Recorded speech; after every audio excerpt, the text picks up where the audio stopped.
What's up, heavy duty crew? Here for another chest and shoulder session. I don't really remember the last date I performed chest and shoulders. I remember it being a good lift, and I beat all my previous lifts before it. I had some problems with recording and audio due to people being here, so I don't think that video series got released on YouTube. But as I talked about in the leg day, there was a rough patch of a couple weeks. Things were crazy in life and circumstances. But I'm here to dominate today. I'm ready. I'm fired up. Gonna write everything down today. Didn't write it down last time for whatever reason. I'm new to all this vlogging stuff, and it's a little distracting, but I've got to adapt. I want to show you guys that the system is true and that it works in theory and in practice. So let's just watch me warm up. All right.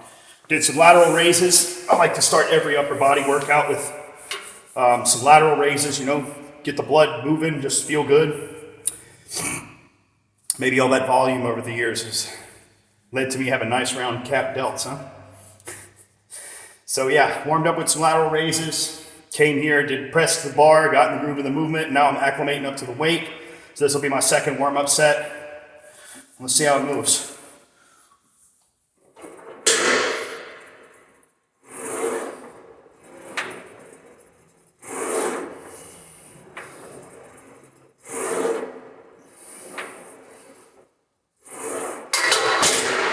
Easy enough.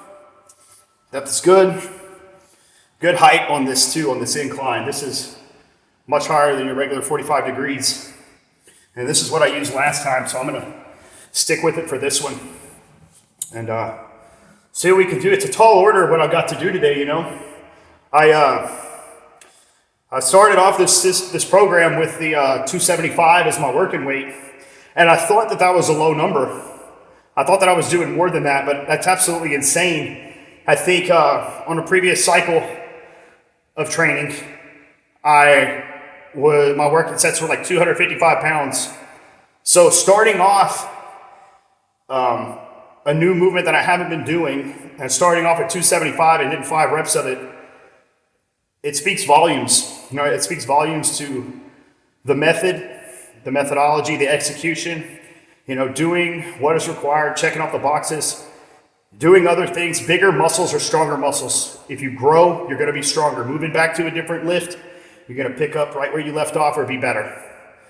So I'm going to try to beat that today. I'm going to go for 7 reps. That's the goal. Don't want to fail, man. That would be embarrassing.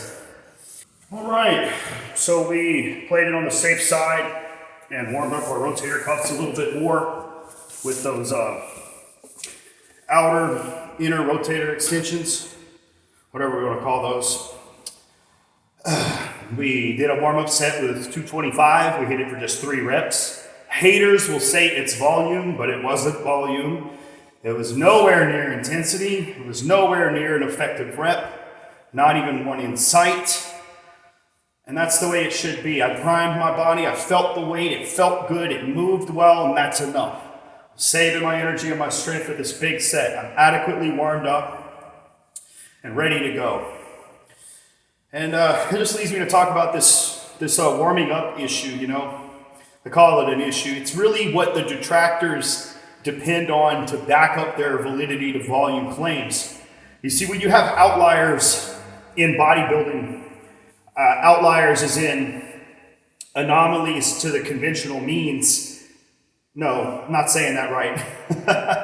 I mean an outlier as in he's not doing what everybody else is doing. A man like Dorian Yates. These proponents for high volume training will say that Dorian Yates did moderate volume, that he did high volume, because his warm-up sets were sets and they counted as volume. When in reality, they were nowhere near the approximation of failure, nowhere near proximity to failure. They had zero stimulus. Their purpose was only preparation, whatever. And these people, these detractors, they depend on these kind of statements and claims to lump everybody into their ideology so that, if you are very, very successful with 1 set per movement and 3 to 4 movements, they can claim you too. And then they'll say that all the natural guys, or, you know, all the people who are not as genetically gifted or not on tons of drugs who train heavy duty or low volume, high intensity training, you know, well, the method doesn't work because none of them are big, none of them are awesome. One of the statements that the detractors say is that nobody at the top trains high intensity. Nobody at the top trains with the principles of high intensity training theory, which is an absolute lie.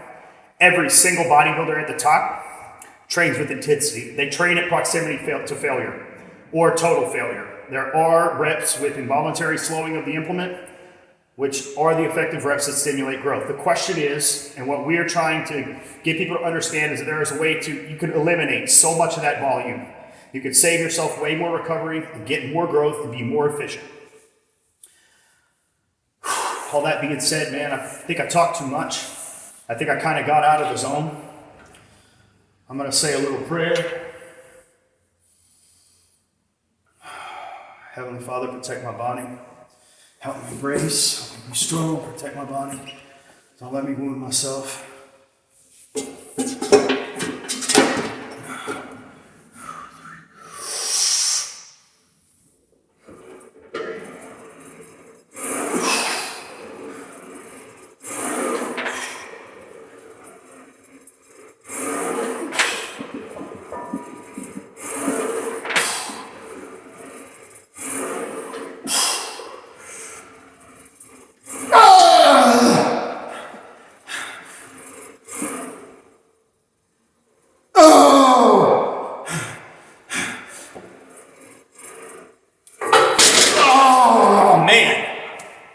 I shouldn't have, but I wanted to go for that extra. I knew I was on the Smith and I was praying that I'd be able to let it go for something busted.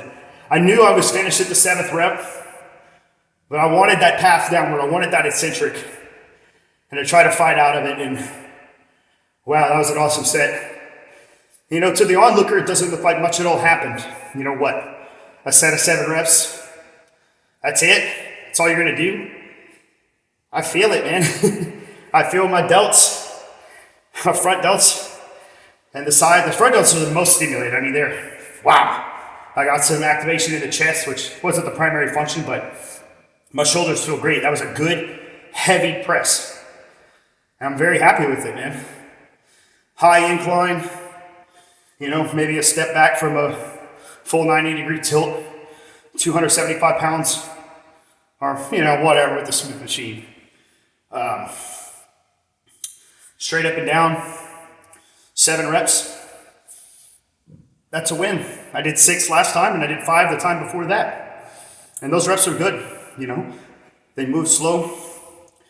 I went as low as I needed to, or as I should have.